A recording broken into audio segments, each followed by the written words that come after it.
no sé para qué. Entonces, cuando se aplica la composición de clases, se aplica la frase o se puede usar la frase tiene un, y cuando se aplica la herencia es cuando un objeto es un elemento de otro tipo. Y pues aquí habíamos hecho la prueba con estos relaciones de clases y pues mencionar en cuáles se puede aplicar la herencia y en cuáles no. Entonces, todos los que es un tipo de otro, sí se puede. No sé si de esta parte hay dudas o hay algo que quieran que volvamos a mencionar, porque bueno, ahora vamos a avanzar más y y puede que se llegue a ser un poco más confuso, pero también dijimos que cuando hacemos una jerarquía de herencia, la clase que se encuentra arriba es la clase padre, clase base o superclase. La de abajo es la clase hija, clase derivada o subclase.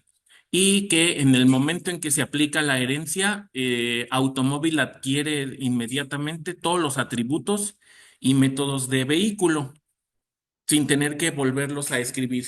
Y además, automóvil tendrá sus propios atributos y sus propios métodos adicionales a aquellos que herede de vehículo. Entonces, y también dijimos que todos los automóviles son vehículos, pero no todos los vehículos son automóviles. Por eso la herencia va, por decirlo de alguna manera, en un solo sentido.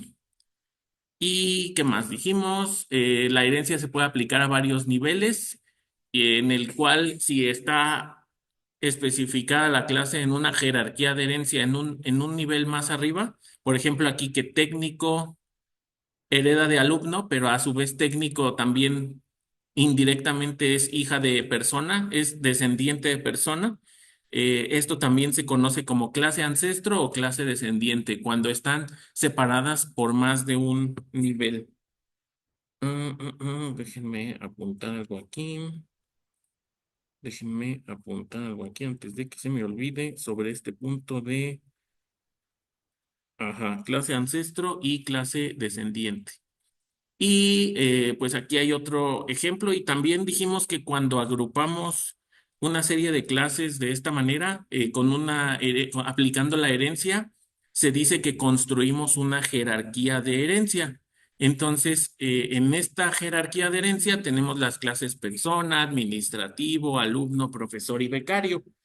Y pues de nuevo, cada una de las clases que están en color amarillo, adquiere las propiedades de la clase persona y las clases la que es de color azul becario, hereda de alumno y en consecuencia también hereda de persona. Denme un segundo, porfa. Denme un segundo, porque si no, ya valió. Es que aquí algo se descompuso en el salón. Entonces, denme un segundo, por favor, y ahorita seguimos. Así que después viene la parte de que una clase base o una clase padre puede tener todas las clases hijas necesarias, o sea, podemos agregar tantas como nuestra jerarquía de herencia lo necesite. Y otra cosa es que, voy a regresarme un momento a esta, no necesariamente existe una relación directa entre las clases que se encuentran al mismo nivel. Por ejemplo, alumno y administrativo no tienen como tal una relación directa entre ellas, más allá de que ambos, o alumno administrativo y profesor, tienen los mismos atributos que persona, que puede ser nombre, apellido, ID y los mismos métodos, hablar, caminar, lo que sea. Pero pues no es que puedas relacionarlas creando objetos adentro de administrativo, crear un alumno o adentro de alumno crear administrativo. Es importante separar esa idea de que cuando tenemos herencia, no hay una relación entre las clases hermanas, entre comillas, más allá de los mismos atributos. Y pues la relación directa en todo caso es con la clase padre nada más. Así que pues no hay que confundir esa parte. ¿Sale? Y bueno, entonces les decía que una clase base puede tener n subclases y hay un concepto que es el de herencia múltiple, aplicado también en algunos lenguajes que siguen el paradigma orientado a objetos, El lenguaje, la herencia múltiple es cuando una clase hija puede heredar o tiene atributos de dos o más clases bases o de dos o más padres. Y a esto se le llama, pues así, herencia múltiple. Y en Java, pues no se aplica o no se usa. No hay alguna palabra reservada que tú puedas usar para aplicar la herencia múltiple. Esto lo decidieron así desde la creación del lenguaje y pues así se mantiene. Creo que en C++ sí se permite la herencia múltiple, aunque pues realmente puedes hacer la mayoría de tus aplicaciones y de tus diseños de cosas sin necesidad de implementar herencia múltiple. En fin. También dijimos que las subclases automáticamente adquieren los componentes de la clase base y pueden tener métodos propios, con lo cual se extiende la funcionalidad de la clase. También por eso de este segundo punto viene lo de que con herencia puedes aplicar la generalización cuando creas una clase padre en común o puedes aplicar la especialización cuando las clases hijas pues tienen más atributos o hacen más cosas que la clase padre. ¿Hasta aquí alguna pregunta?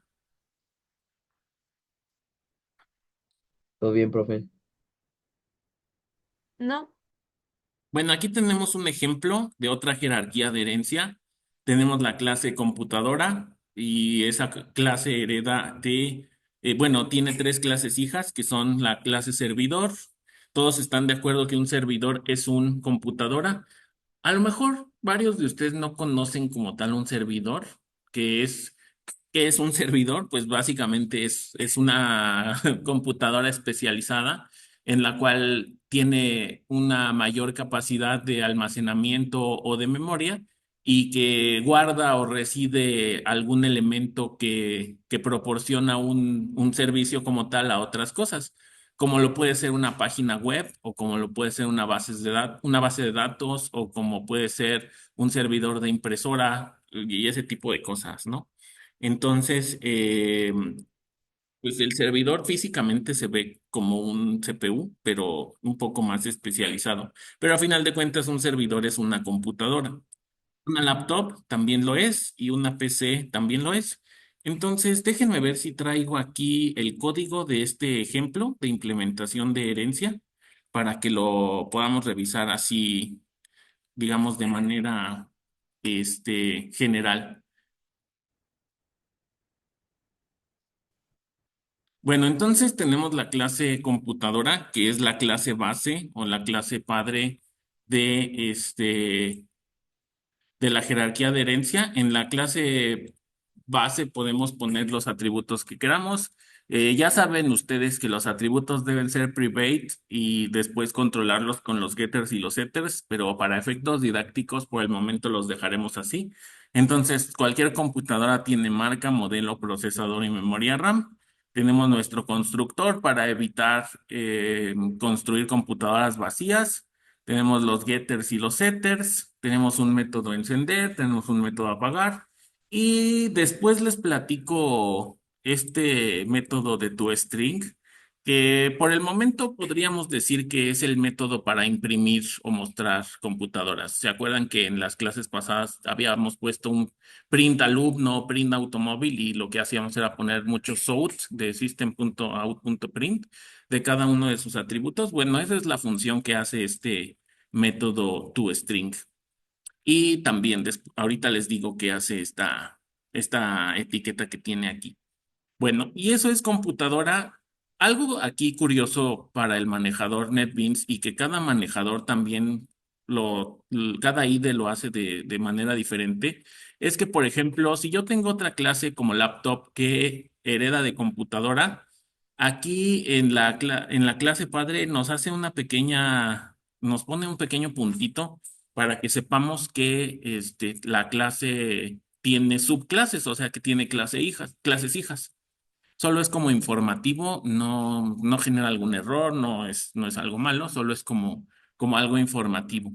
Entonces tenemos la clase laptop y aquí la pregunta sería, ¿qué atributos tiene laptop? Los atributos de Todos, laptop pues son marca, modelo, procesador y memoria RAM. En el momento en que aplicamos la herencia con las palabras extends computadora, los adquiere sin necesidad de volverlos a escribir. Entonces, una laptop tiene marca, modelo, procesador, memoria RAM y además tiene un cierto peso y a lo mejor algunas laptops tienen pantalla táctil, lo pusimos como un booleano. True o false, mi laptop no tiene pantalla táctil, es false. Alguna laptop que sí lo tenga es true. Y aquí en el constructor de laptop, observen que en el constructor recibe todos los parámetros que tiene este tipo de dato.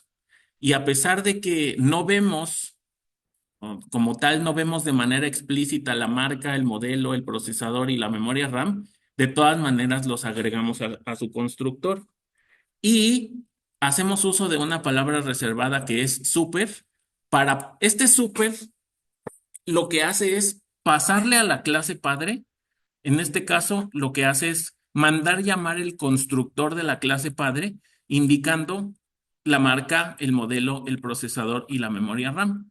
Porque voy a regresar a la clase padre. En el constructor de la clase padre está la marca, el modelo, el procesador y la memoria RAM. Y otra cosa importante es que cada vez que creamos un objeto de tipo laptop, cada vez que creamos un objeto de tipo laptop,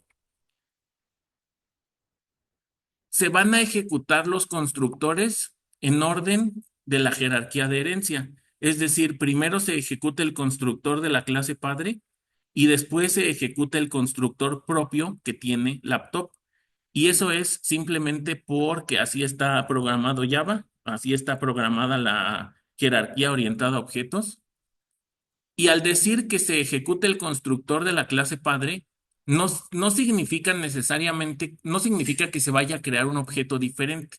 Se ejecuta para el objeto propio. Entonces, de esta manera es como se adquieren los atributos de marca, modelo, procesador y memoria RAM. Y después de que se ejecutó el constructor de la clase padre, se aplican los atributos propios que le hayamos puesto al laptop, que son el peso, que estamos pasando también como parámetro, y la pantalla táctil, que estamos pasando como parámetro. Y pues de nuevo, aquí en la clase laptop ya no tenemos que poner los getters y los setters de marca, modelo, procesador y memoria RAM, porque esos getters y setters ya están heredados de la clase padre. Entonces ya los tiene, aunque no los apliquemos. Y del toString hablamos después. Este, no hay tanto problema con ese método. Entonces, no sé si haya preguntas hasta aquí. Profe, ¿en la composición se realiza lo mismo? Pon un ejemplo. Así, por ejemplo, aquí al heredarle los elementos de la clase padre, se usaba extends y para los parámetros la palabra super. En en composición se realiza exactamente lo mismo. La parte aquí del súper se refiere a ejecutar algo que viene de la herencia. Y en composición no necesariamente es el mismo proceso. Pensemos en el ejemplo que habíamos visto de que creamos una clase para crear objetos de tipo dirección y que después creamos una clase de tipo alumno y a ese alumno le agregamos adentro en composición de clases un objeto dirección. Ese objeto dirección no se crea como tal en automático. En alguna parte tú tienes que instanciar el new dirección y asociarlo con el alumno. Entonces ahí no es, la respuesta a la pregunta sería que no funciona igual, porque en herencia al aplicar el super sí se ejecuta en automático, pero en composición de clases no. En composición de clases, si hay un objeto dentro de otro, tú tienes que crear e inicializar explícitamente el objeto interno para podérselo asignar al objeto externo. Ok, profe, gracias. ¿Sale? Creo que ese lo teníamos acá. Por ejemplo, aquí voy a moverme a lo que estoy diciendo. Aquí, por ejemplo.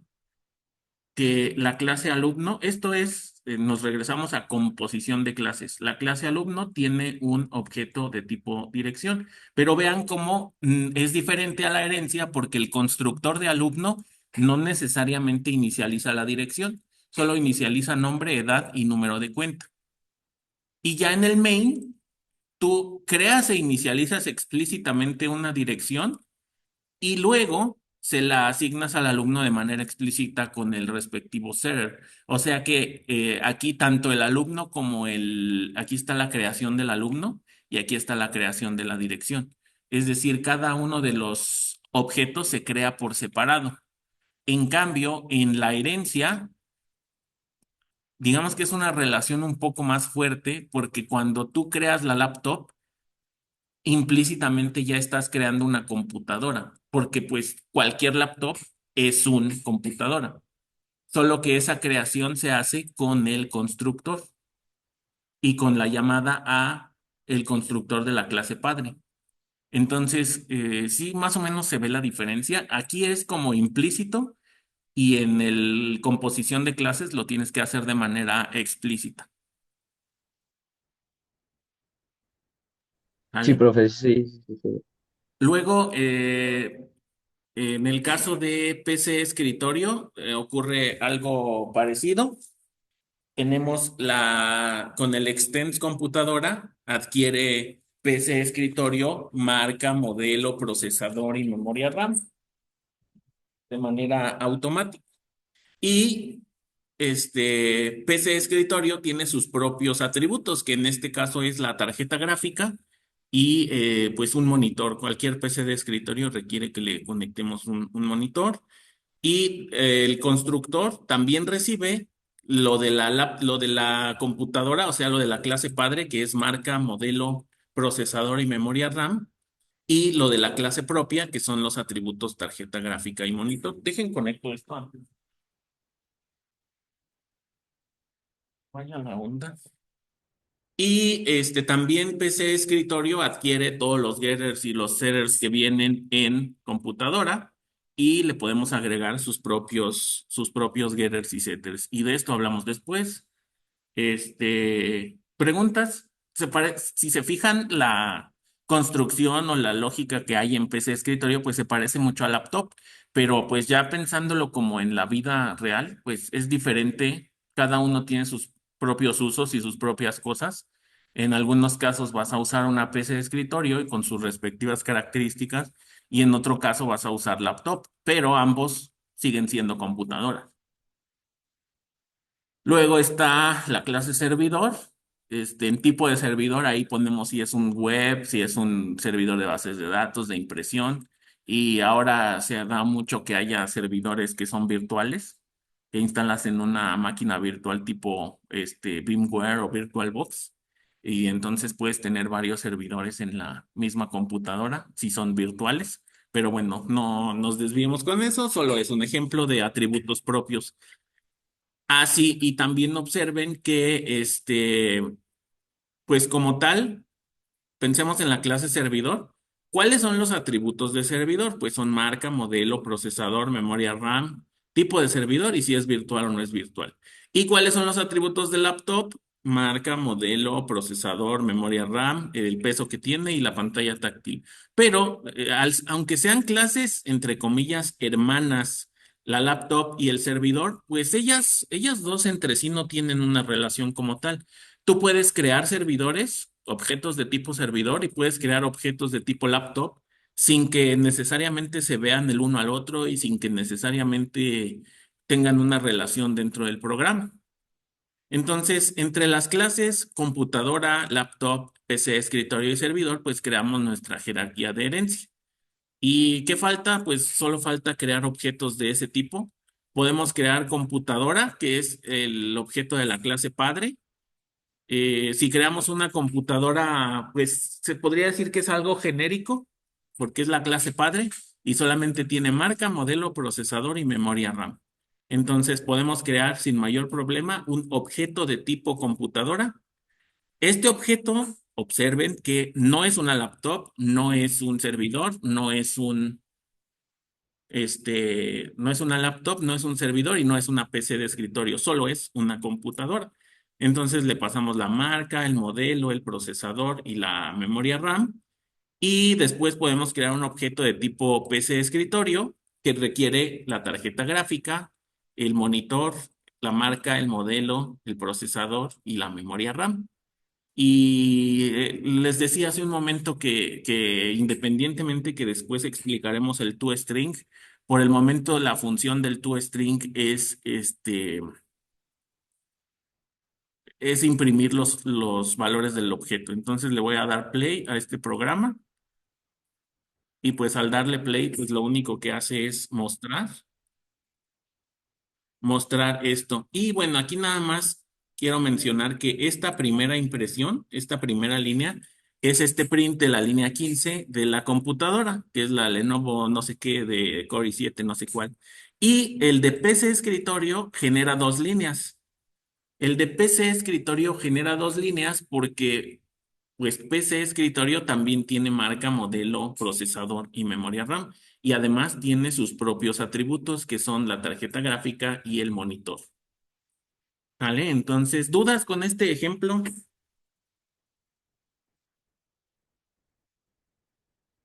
Muchas. ¿Está confuso? Sofía, yo sí tengo una, profe. Había dicho que también se puede aplicar esto para polimorfismo, ¿no? sí. Entonces, o sea, si ya creamos compu uno que solo es computadora, ¿puede cambiar a laptop o solo se puede como de clases hijas a clases padres? Eso es una buena pregunta. Con el polimorfismo hay cierta flexibilidad de tipos de datos que pueden cambiar. Entonces, una computadora, en este caso, un objeto de tipo computadora, sí podría usarse para, no como este objeto como tal, no puede convertirse en laptop o no puede convertirse en escritorio, pero sí puede usarse para crear una PC de escritorio o crear una laptop con los mismos atributos. Entonces, digamos que sí se puede convertir, pero no de manera directa, o sea, de manera indirecta, haciendo un par de pasos. Sí puedes convertir esta compu uno en una laptop, este, a través del polimorfismo, pero eso lo veremos más adelante. Ok, profe, gracias. ¿Qué más? ¿Alguna otra pregunta? También esta parte que viene aquí del toString, a final de cuentas es una manera de aplicar polimorfismo, pero igual no se desesperen, lo vamos a explicar un poco más adelante. Por lo pronto, la idea es que tiene que quedar claro cómo se está aplicando. Este de alumno lo voy a cerrar, este también de alumno lo voy a cerrar. La idea es que pues tiene que quedar claro cómo implementamos nuestra jerarquía de herencia y como al crear una PC de escritorio, pues realmente estamos creando, sí, un objeto de este tipo, pero estamos creando una computadora al final de cuentas. ¿Sale? ¿Preguntas? ¿Más preguntas? ¿No hay por ahora? Bueno, entonces al rato les paso este programa para que ahora practiquen creando un objeto para laptop y creando un objeto para servidor. Y pues jueguen con el código, hagan ahí sus pruebas, lo que quieran ver, cómo funciona la herencia y pues digamos la herencia en su forma más básica. ¿Sale? Entonces, la vez pasada también habíamos dicho que con la palabra extends, pues aplicas inmediatamente la herencia entre algunos objetos. Entonces vamos a ver algunos conceptos adicionales. Primero está el tema de sobreescritura. Muchos programadores confunden el concepto de sobreescritura con el de sobrecarga. Suenan medio parecidos, pero son cosas diferentes. La sobreescritura es la propiedad que consiste en que una subclase cambia la forma en que se realiza un método heredado de la clase padre. La sobreescritura es la propiedad que consiste en que una subclase o clase hija cambia la forma en que se realiza un método heredado de la clase padre. Como en la vida real, ¿no? Pues dicen que al principio eres igual a tu papá o igual a tu mamá, pero después ya dices, no, voy a hacer las cosas a mi manera. Entonces, yo no voy a actuar como actúa mi padre, voy a actuar diferente. Entonces, eso es la sobreescritura. Es el mismo método que hereda, pero lo quiere hacer de manera diferente. Y la sobreescritura es una forma de aplicar el polimorfismo en la programación orientada a objetos.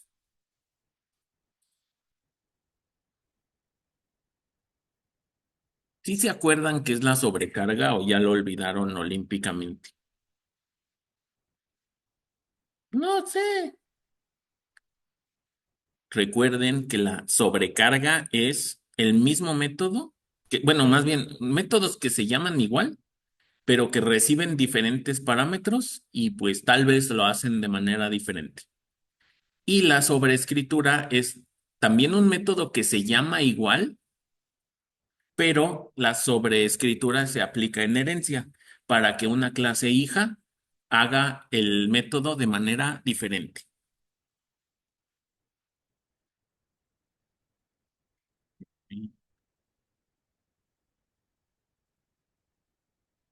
Ok, ¿vale? Entonces, ¿qué más? La sobreescritura permite que la subclase modifique o amplíe el comportamiento del método heredado.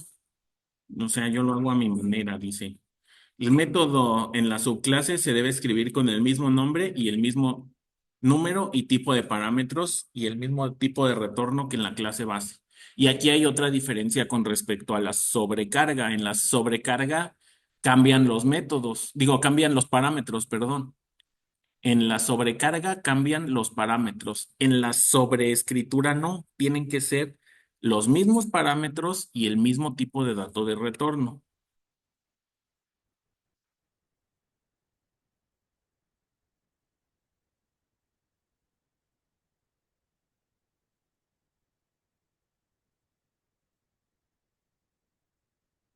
¿Qué más?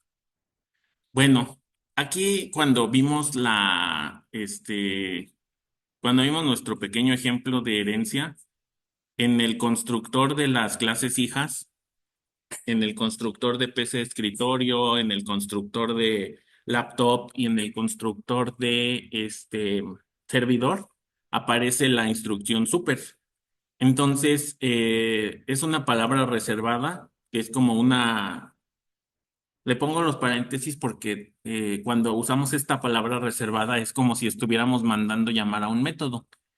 Y siempre que vean paréntesis es que se está mandando llamar a un método, pero eso ya lo saben, ¿verdad? Entonces, esta instrucción se ejecuta cuando una de las clases hijas quiere utilizar de manera explícita alguno de los elementos de la clase padre. Y en el constructor, si definimos constructores con parámetros diferentes al vacío, esta instrucción es obligatoria. Si ya en métodos o en atributos, pues es opcional. Si no queremos hacer las cosas como la clase padre, no la utilizamos. Pero en constructores es obligatoria porque cuando creamos un objeto de una clase hija, siempre se ejecuta primero el constructor de la clase padre. Por eso es que lo usamos con el super. Entonces, esta instrucción puede utilizarse en justamente constructores, métodos y atributos. Pero en constructores pónganle ahí una nota de que en constructores es obligatorio, porque no podemos evitar el constructor de la clase padre, a menos que, bueno, sí hay una forma que es declarando explícitamente el constructor vacío, pero no es recomendable hacer eso. Recuerden que pues toda la idea de constructores es justamente no crear objetos vacíos. ¿Qué más podemos decir de la instrucción super? En la implementación bueno, hablando de herencia y constructores, en la implementación de la herencia, los constructores no se heredan como tal. Por eso es que debemos de mandarlos llamar con el super. O sea, no se heredan. Lo que dice este párrafo es que no se heredan porque no es necesario que se hereden, ya que siempre se van a ejecutar de manera obligatoria. De nuevo, voy a volver al ejemplo para reiterar esto. Ay, ya me salí del ejemplo, perdón. Cuando creamos una computadora, perdón, cuando creamos una laptop, tenemos que hacer esto de manera obligatoria porque se ejecutan de esa manera. Yo no heredo como tal, no es que herede el constructor de computadora, más bien lo tengo que mandar llamar con el super. Y si yo tuviera dos constructores en la clase padre, por ejemplo, voy a agregar otro aquí en computadora, voy a darle clic derecho, insertar código, constructor, y nada más voy a poner marca y modelo. Entonces ahí ya genero un segundo constructor para esta clase. Si yo tengo dos constructores diferentes, a la hora de crear la laptop, pues yo podría mandar llamar cualquiera de esos dos constructores. Por ejemplo, yo podría aquí crear otro constructor, voy a ponerle insertar código, constructor, y aquí me pregunta cuál de los constructores de la clase padre quiero elegir. Entonces, si no quiero estar obligado a inicializar los cuatro atributos y nada más quiero dos, pues elijo el de la clase padre que nada más requiere dos. Y esta palomita me va a generar una instrucción que diga super, marca y modelo. Y a lo mejor de la laptop solo quiero inicializar la pantalla táctil. Entonces, ahorita me va a generar un constructor con tres atributos, marca, modelo y pantalla táctil.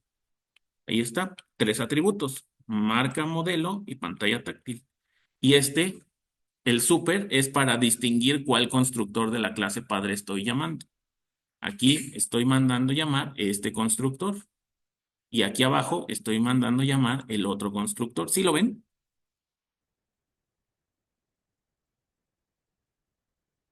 Bueno, entonces, volviendo a esto, pues entonces en la implementación de la herencia siempre se ejecutan los constructores de la clase padre y por eso se hace obligatorio poner la palabra super. Y si la clase padre tiene un constructor, entonces las hijas también lo tienen que implementar de manera obligatoria. Continuando con esto, cuando se crea un constructor de la clase hija y se requiere usar un constructor de la clase padre, se ejecuta la instrucción super y en la clase padre, esto es lo mismo que les acabo de mostrar, solo como explicado con palabras, que en la clase padre debe existir un constructor adecuado a los parámetros indicados como aquí, o sea, volviendo un poco otra vez a computadora, si a la hora de usar laptop tengo super con marca y modelo, quiere decir que en la clase padre hay un constructor que recibe marca y modelo. Si no existiera ese constructor, pues luego marcaría error. Oye, pues no existe ningún constructor que tenga estos parámetros, me diría aquí inmediatamente. ¿Sale? O sea, este super tiene que estar seguido de un constructor que sí exista. Y pues ya, eso es lo que dice en esta diapositiva. ¿Preguntas? ¿Qué más? Primero se ejecuta el constructor por defecto de las clases antecesores y posteriormente se ejecuta el constructor de la clase hija. Es el orden en el que se realizan. Por ejemplo, si tuviéramos una clase hija que herede de laptop, si tuviéramos una clase hija que herede de laptop, no me pidan que la haga porque en este momento mi cerebro no se le ocurre qué podría heredar del laptop. Pero esa clase ejecutaría el constructor de computadora, luego ejecutaría el constructor de laptop y luego ejecutaría el constructor propio. O sea, al crear un objeto de ese tipo de dato, internamente mandaría llamar a esos otros dos constructores adicionales.